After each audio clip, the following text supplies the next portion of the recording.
నమస్కారం ఘంటారావానికి స్వాగతం. ముందుగా ప్రధాన అంశాలు. రాత్రి కురిసిన వర్షానికి హైదరాబాద్ జలమయం. నీట మునిగిన పలు కాలనీలు, ఇళ్లలోకి చేరిన వరద.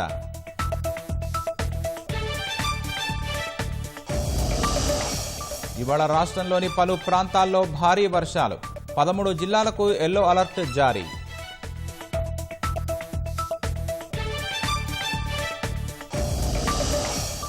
శ్రీశైలం జలాశయానికి క్రమంగా పెరుగుతున్న వరద.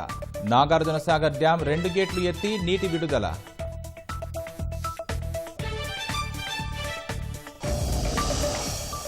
నాగర్ కర్నూలు జిల్లాలో కల్వకుర్తి ఎత్తిపోతల పథకం కాలువకు గండి. వెల్దండ సమీపంలో నీట మునుగుతున్న పంట పొలాలు.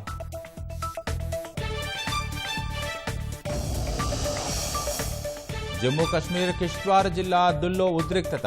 భద్రతా బలగాలు, ఉగ్రవాదుల మధ్య ఎదురు కాల్పులు.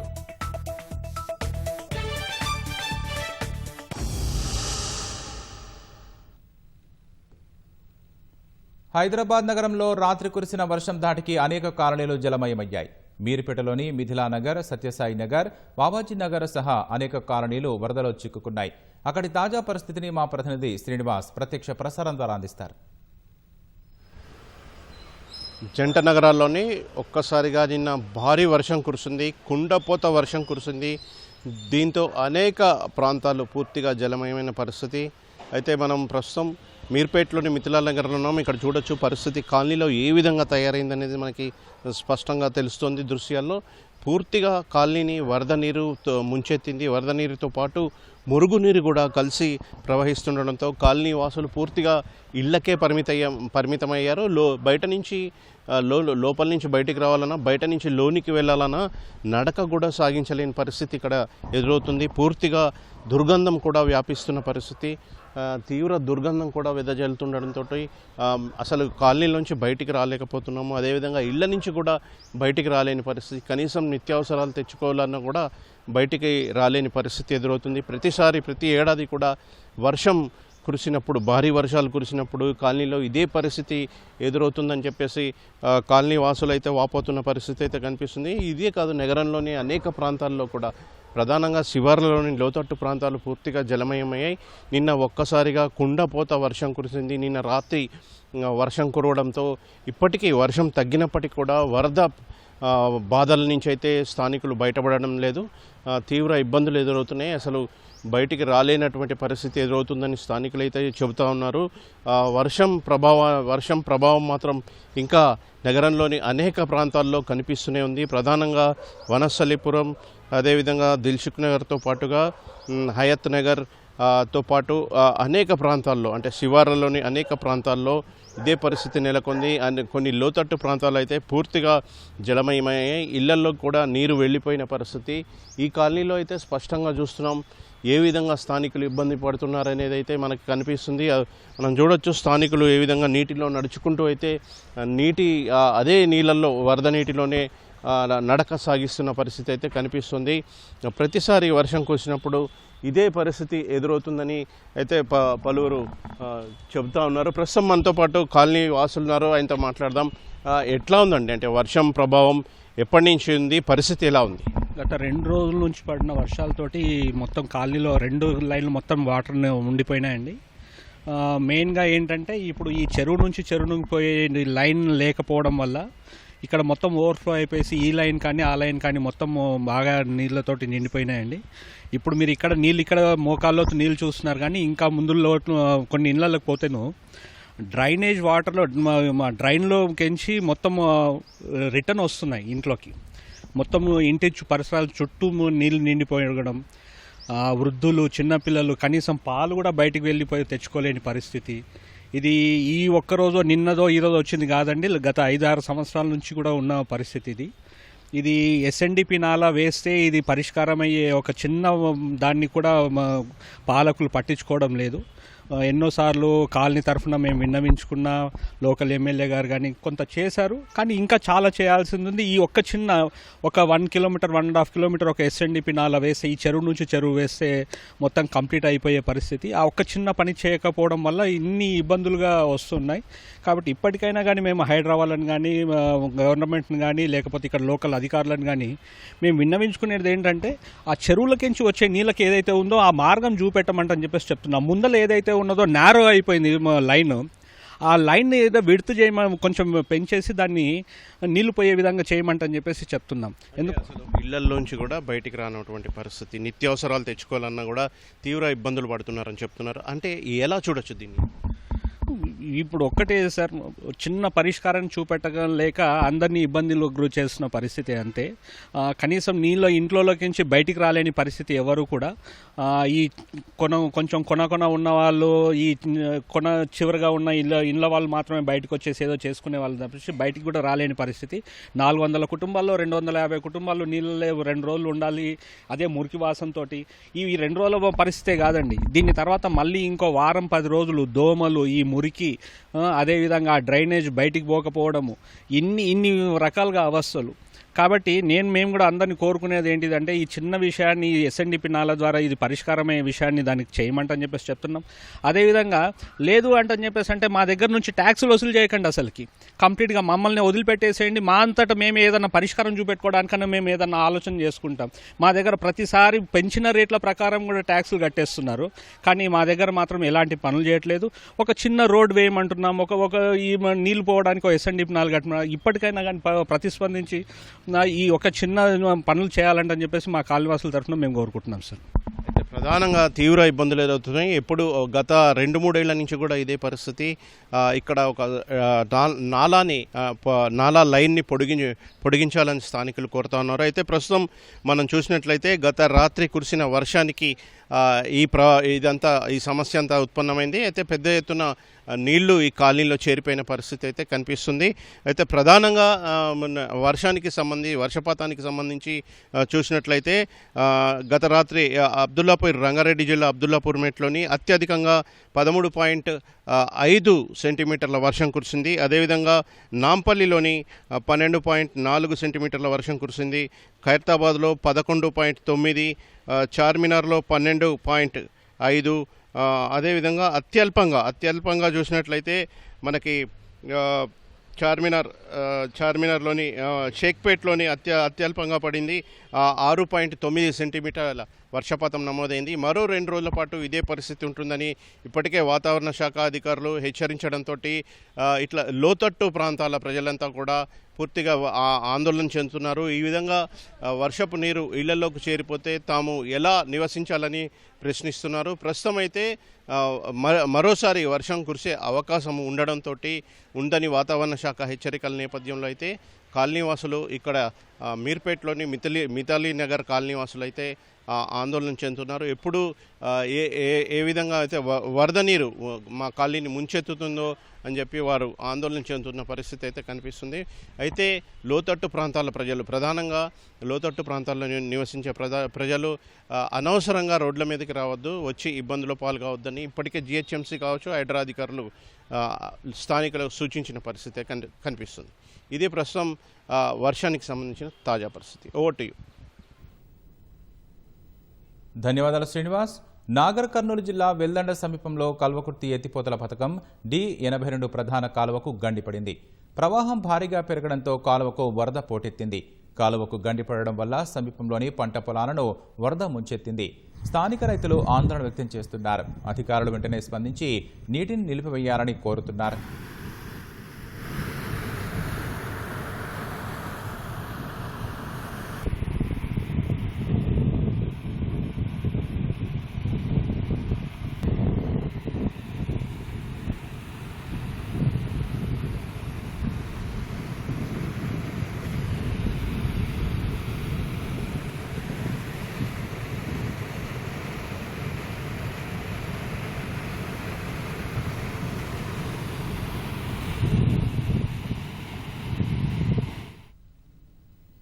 రాష్ట్రంలో మరో 3 రోజులు ఉరుములు మెరుపులతో కూడిన భారీ వర్షాలు కురుస్తాయని హైదరాబాద్ వాతావరణ కేంద్రం ప్రకటించింది.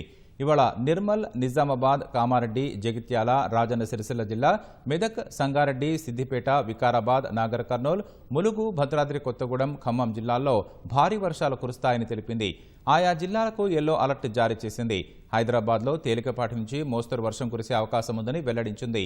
గంటకు 30 నుంచి 40 కిలోమీటర్ల వేగంతో ఈదురుగాలులు వీస్తాయని పేర్కొంది.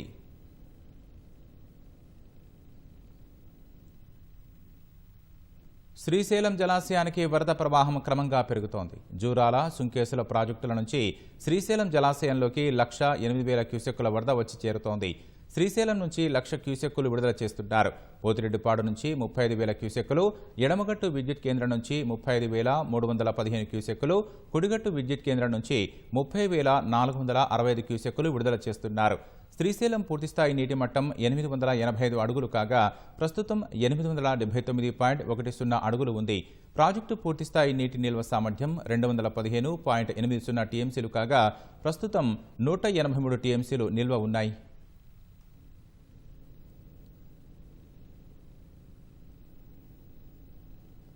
మరోసారి నాగార్జున సాగర్ గేట్లు తెరుచుకున్నాయి. ఎగువ నుంచి వస్తున్న వరద ప్రవాహంతో సాగర్ నిండుకుండను తలపిస్తోంది.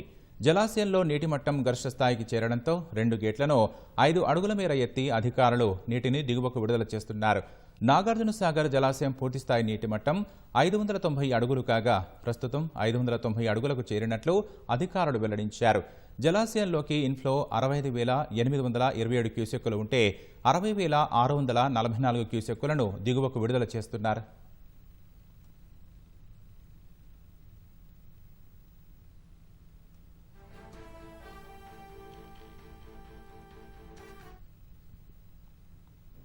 బీసీలకు 42% రిజర్వేషన్ కల్పించే విషయమై రాష్ట్ర రాజకీయ వ్యవహారాల కమిటీలో చర్చించాలని ఇప్పటికే కాంగ్రెస్ నాయకత్వం నిర్ణయించింది. ఈ నెల 15 తర్వాత ఎప్పుడైనా రాజకీయ వ్యవహారాల కమిటీ సమావేశం ఉంటుందని పీసీసీ అధ్యక్షుడు మహేష్ కుమార్ గౌడ్ స్పష్టం చేశారు. రాజకీయ వ్యవహారాల కమిటీలో సమగ్రంగా చర్చించిన తర్వాత బీసీలకు 42% రిజర్వేషన్ కల్పనపై కాంగ్రెస్ పార్టీ రాష్ట్ర నాయకత్వం తుది నిర్ణయం తీసుకుంటుందని మహేష్ కుమార్ గౌడ్ వెల్లడించారు. బీసీలకు చట్టబద్ధంగా రిజర్వేషన్లు కల్పించేందుకు రాష్ట్ర ప్రభుత్వం చిత్తశుద్ధితో పనిచేస్తోందని పీసీసీ వర్గాలు స్పష్టం చేస్తున్నాయి.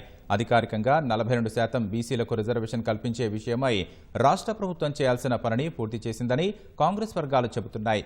బీసీలకు సంబంధించి రాష్ట్ర ప్రభుత్వం ఏకగ్రీవ అసెంబ్లీ తీర్మానాన్ని పంపించిందని, అయినా కూడా ఎన్డీఏ సర్కారు 42% రిజర్వేషన్ అమలు కాకుండా మోకాలు అడ్డుకుంటున్నట్లు ఆరోపిస్తున్నారు. ఈ నేపథ్యంలో రాష్ట్రంలో నిర్వహించనున్న స్థానిక సంస్థల ఎన్నికల్లో పార్టీ పరంగా 42% రిజర్వేషన్ కల్పించినట్లయితే బహుళ ప్రయోజనాలు సమకూరుతాయని పార్టీ వర్గాలు అంచనా వేస్తున్నాయి. బహుళ ప్రయోజనాలు ఉండేలా మూసీ పునరుజ్జీవ ప్రాజెక్టు అత్యంత అధునాతనంగా నిర్మించాలని సీఎం రేవంత్ రెడ్డి ఆదేశించారు. తాగునీరు, వరద నిర్వహణకు ఉపయోగపడేలా ప్రణాళికలు సిద్ధం చేయాలని సూచించారు. గాంధీ సరోవర్ వద్ద ఓఆర్ఆర్పై గేట్వే ఆఫ్ హైదరాబాద్ స్వాగత తోరణం ఏర్పాటు చేయాలని చెప్పారు. బాపుఘాట్ వద్ద ప్రపంచంలోనే అత్యంత ఎత్తైన ఐకానిక్ టవర్ నిర్మించాలని తెలిపారు. 2 నెలల్లో టెండర్లు పిలిచేలా వేగంగా చర్యలు తీసుకోవాలని అధికారులను ముఖ్యమంత్రి రేవంత్ రెడ్డి ఆదేశించారు. మూసీ పునరుజ్జీవ ప్రాజెక్టుపై అధికారులకు సీఎం రేవంత్ రెడ్డి కీలక ఆదేశాలు జారీ చేశారు. మూసీ పునరుజ్జీవ ప్రాజెక్టు ఓఆర్ఆర్ వరకు కోర్ అర్బన్ సిటీలో అనేక ప్రయోజనాలు ఉండేలా డిజైన్ చేయాలన్నారు. హైదరాబాద్లో తాగునీరు, వరద నిర్వహణకి ఉపయోగపడేలా మూసీ పునరుజ్జీవ ప్రాజెక్టు రూపొందించాలని సూచించారు. వివిధ దేశాల్లో అమలులో ఉన్న రివర్ ప్రాజెక్టు నమూనాలు పరిశీలించాలని చెప్పారు. హిమాయత్ సాగర్, గాంధీ సరోవర్ దగ్గర ఓఆర్ఆర్ పై గేట్వే ఆఫ్ హైదరాబాద్ నిర్మించాలని సూచించారు. ఓఆర్ఆర్ కు ఒకవైపు ఎకో థీమ్ పార్క్ అభివృద్ధి చేసి మరోవైపు బాపుఘాట్ వద్ద ప్రపంచంలోనే అత్యంత ఎత్తైన భారీ ఐకానిక్ టవర్ నిర్మించాలని ఆదేశించారు. ఎకో థీమ్ పార్క్ నుంచి ఐకానిక్ టవర్ కు చేరుకునేందుకు వీలుగా ఎలివేటెడ్ గేట్వే నిర్మించి దాన్ని గేట్వే ఆఫ్ హైదరాబాద్ గా డిజైన్ చేయాలని నిర్దేశించారు. బాపుఘాట్ చుట్టూ ప్రాంతాన్ని వరల్డ్ క్లాస్ జోన్ గా ఆకట్టుకునేలా డిజైన్ చేయాలని చెప్పారు. హిమాయత్ సాగర్ వద్ద అప్రోచ్ రోడ్డు నుంచి అత్తాపూర్ వైపు వెళ్లేందుకు కొత్త ఫ్లైఓవర్ నిర్మించాలని సూచించారు. గాంధీ సరోవర్ చుట్టూ కనెక్టివ్ కారిడార్లా కొత్త ఫ్లైఓవర్ ఉండాలని తెలిపారు. ఎయిర్పోర్ట్ నుంచి నేరుగా గాంధీ సరోవర్ కు చేరుకునేలా ఫ్లైఓవర్ ఉండాలన్నారు. గాంధీ సరోవర్ వద్ద ఐకానిక్ టవర్ ఎంత ఎత్తులో నిర్మించవచ్చనే అధ్యయనం చేయాలన్నారు.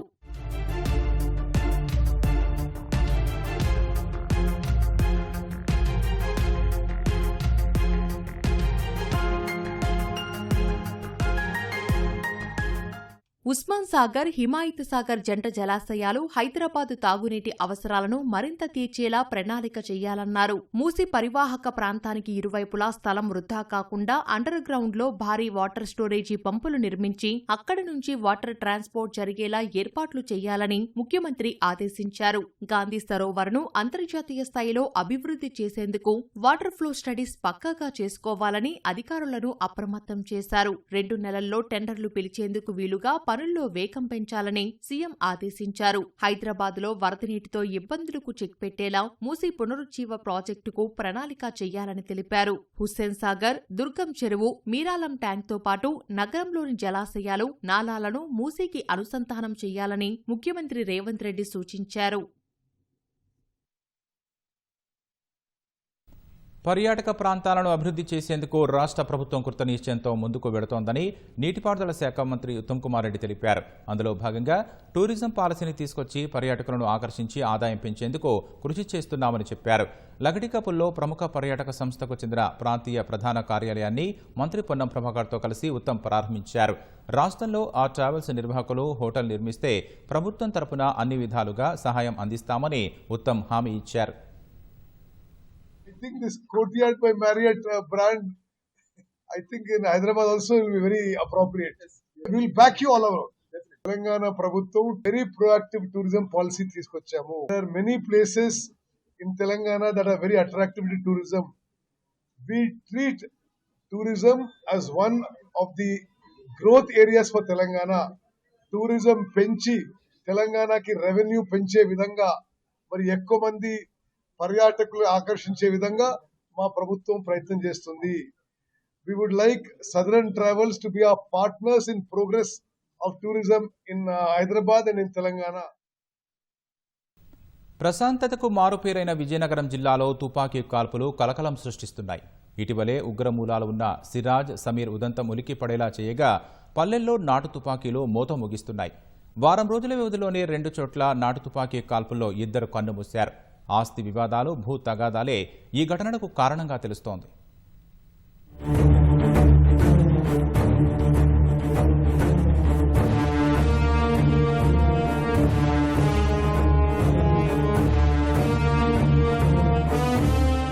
అడవి జంతువుల బారి నుంచి ఆత్మరక్షణ కోసం అట్టిపెట్టుకున్న నాటు తుపాకీలు అయిన వారిని కడతేరుస్తున్నాయి. ఆస్తి తగాదాలు, భూ వివాదాల నేపథ్యంలో ఎక్కడో అటకపైన దాచి ఉంచిన పాత తుపాకీలకు పని చెబుతున్నారు. ఆయుధాలు కలిగి ఉండటం నేరమని తెలిసినా పోలీసులకు అప్పగించకుండా దాడులకు తెగబడుతున్నారు.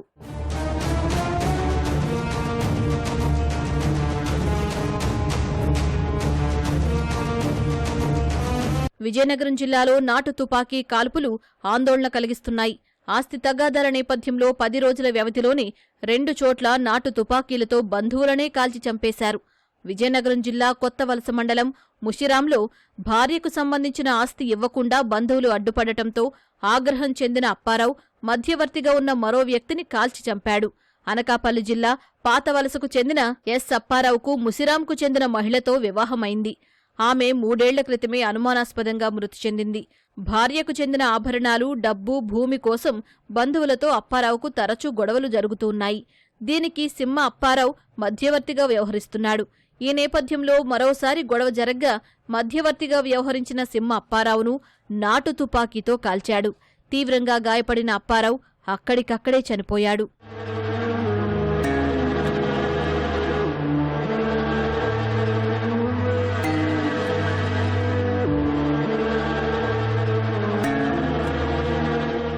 ఇదే తరహా ఘటన ఇటీవలే శృంగవరపుకోట మండలం దారపర్తి పంచాయతీ శివారు పల్లపు దుంగాడలోనూ జరిగింది. భూమి కోసం సొంత చిన్నాన్ననే ఓ యువకుడు కాల్చి చంపాడు. చిన్నాన్న 2 కుమార్తెల పెళ్లిళ్లు అయిపోవడంతో 2 ఎకరాల భూమి తన పేర రాయమంటూ అన్న కుమారుడు పదే పదే వేధిస్తున్నాడు. అతని బాధలు భరించలేక ఊరు వదిలి కుమార్తె ఇంటి వద్ద తలదాచుకుంటున్న సీదిరి రామును అన్న కుమారుడు నాగరాజు నాటు తుపాకీతో కాల్చి చంపాడు. తన వరుసకి ప్రధాన కొడుకు అయినటువంటి నాగరాజు వెపన్తో కాల్చి చంపేసి పారిపోయాడని చెప్పి కంప్లైంట్ ఉంది. దాని మీద మేము ఈ విలేజ్ దారపతి పంచాయతీ పలపదండ వెళ్ళాము. వెళ్ళి చూస్తే బాడీ పొలంలోనే పడి ఉంది. బుల్లెట్ గాయాలు ఉన్నాయి. బుల్లెట్ కదా అవి పిలేస్ అంటారు. పిలేస్ట్గా ఇలా ఉన్నాయి, చనిపోయి ఉన్నాడు. అతనికి కొడుకులు లేరని, ఓన్లీ 2 కూతురు ఉన్నారని, వారసత్వంగా భూమి వాళ్ళకి చెందదు, నాకు ఇచ్చేయని చెప్పి వాళ్ళ పెదనాన్న కొడుకు నాగరాజు ప్రతిసారి కూడా అతనితో గొడవ పడ్డాడు. ఆ గొడవ పడినప్పుడల్లా కూడా ఇతను డినే చేశాడు, మిత్రుడు రాము.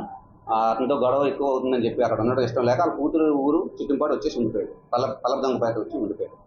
ఆ పల్లపదొంగపేట కూడా నాగరాజు పలు మార్లు వచ్చాడని, ప్రతిసారి కూడా ఆ భూమి నాకు రాసి అని చెప్పి గొడవ పడ్డాడని చెప్పి తెలిపింది. అందులో భాగంగానే నువ్వు భూమి ఇవ్వట్లేదు, నువ్వు చంపేస్తానని చెప్పి చాలాసార్లు వాదన చేశాడని చెప్పి అదే మనసులో పెట్టుకొని 27వ తారీఖు సాయంకాలం మాట వేసి చంపేసి వెళ్ళిపోయాడు. గ్రామీణ ప్రాంతాల్లో నాటు తుపాకీల కలకలంతో పోలీసులు అప్రమత్తమయ్యారు. అన్ని గ్రామాల్లోనూ తనిఖీలు నిర్వహించారు. అనుమానం ఉన్న ప్రతి ఇంట్లోనూ సోదాలు జరిపారు. కార్డినల్ చర్చ అనేది చేశాం. మొత్తం 16 గ్రామాల్లో, ఈ 2 పంచాయతీల్లో 16 గ్రామాల్లో మేము ఏదైనా వెపన్స్ కానీ గంజాయి కానీ ఏమైనా దొరుకుతుందని 16 మంది టీమ్స్ వేసాం. 16 మంది ఎస్ఐలు, తర్వాత 3 సిఐలు, నేను విజయనగరం డిఎస్పీ, నేను అందరం కలిపి మొత్తం 100 మెంబర్స్ ఉదయం 7 గంటల నుంచి మధ్యాహ్నం 2 గంటల వరకు అన్ని హౌస్ టు హౌస్ అన్ని చెక్ చేయడం జరిగింది. కానీ ఏమీ దొరకలేదు. పేలుడు పదార్థాలు, నాటు తుపాకీలు కలిగి ఉండడం నేరమని, ఎవరి వద్దనైనా ఉంటే తక్షణం పోలీస్ స్టేషన్లో అప్పగించాలని పోలీసులు హెచ్చరించారు. ఎవరైనా నాటు తుపాకీ కలిగి ఉన్నారన్న సమాచారం ఉంటే వెంటనే పోలీసులకు ఇవ్వాలని సూచించారు. అమెరికా అధ్యక్షుడు డొనాల్డ్ ట్రంప్, రష్యా అధ్యక్షుడు పుతిన్కు మధ్య ఈ నెల 15న జరగనున్న సమావేశాన్ని భారత్ స్వాగతించింది. ఈ మేరకు విదేశీ వ్యవహారాల శాఖ ఇది యుద్ధాల కాలం కాదన్న ప్రధాని నరేంద్ర మోదీ వైఖరికి ఈ ప్రయత్నాలు దోహదం చేస్తాయని తెలిపింది. చర్చలు, దౌత్యపరమైన విధానాల ద్వారా రష్యా, ఉక్రెయిన్ మధ్య నెలకొన్న వివాదానికి పరిష్కారం కనుగొనాలని భారత్ ఇరు దేశాలకు సూచిస్తూ వచ్చిందని విదేశాంగ శాఖ ప్రతినిధి రణధీర్ జైస్వాల్ చెప్పారు. ట్రంప్, పుతిన్ మధ్య జరిగే ఈ భేటీ ఉక్రెయిన్, రష్యా మధ్య జరుగుతున్న సంఘర్షణను ముగిస్తుందని ఆశాభావం వ్యక్తం చేశారు. యుద్ధాన్ని ఆపే ఎటువంటి ప్రయత్నాలకు మద్దతు ఇవ్వడానికి భారత్ ఎప్పుడూ సిద్ధంగా ఉంటుందని రణధీర్ జైస్వాల్ తెలిపారు. గతేడాది జూలైలో రష్యా వెళ్లిన ప్రధాని మోదీ యుద్ధభూమిలో బాంబులు, బుల్లెట్లు మధ్య శాంతి ప్రయత్నాలు సఫలం కావని పుతిన్తో తెలిపారు. అనంతరం ఉక్రెయిన్ అధ్యక్షుడిని కలిసిన ప్రధాని మోదీ సమయాన్ని వృధా చేయకుండా కలిసి కూర్చొని వివాదాన్ని పరిష్కరించుకోవాలని సూచించారు. రక్షణ రంగంలో భారత స్వావలంబనకు ఆపరేషన్ సింధూర్ ఓ ప్రకటన లాంటిదని రక్షణ పరిశోధన అభివృద్ధి సంస్థ DRDO చైర్మన్ సమీర్ కామత్ అన్నారు. పూణేలో జరిగిన defence institute of advance technology DIAT 4వ వార్షికోత్సవంలో పాల్గొన్న ఆయన ఈ ఆపరేషన్లో బ్రహ్మోస్ క్షిపణులు ప్రధాన ఆయుధాలుగా పనిచేశాయన్నారు. ఆపరేషన్ సింధూర్ దేశ స్వావలంబన, వ్యూహాత్మక దూరదృష్టి, స్వదేశీ సాంకేతిక సామర్థ్యాన్ని ప్రకటించిందని అన్నారు. స్వదేశీ సాంకేతికత ద్వారానే భారత్ తన సరిహద్దులను రక్షించుకునే సామర్థ్యాన్ని కలిగి ఉందని ప్రపంచానికి చాటి చెప్పిందన్నారు. ఆపరేషన్ సింధూర్ సైనికుల ధైర్యాన్ని మాత్రమే కాకుండా వారికి మద్దతు ఇచ్చిన సాంకేతికత ప్రాముఖ్యతను తెలియజేస్తుందన్నారు. సెన్సార్లు, మానవరహిత ప్లాట్ఫామ్లు, సురక్షిత కమ్యూనికేషన్లు, AI ఆధారిత వ్యవస్థలు, స్వదేశీ ఆయుధాలు ఈ ఆపరేషన్లో కీలక పాత్ర పోషించాయని DRDO చీఫ్ వెల్లడించారు.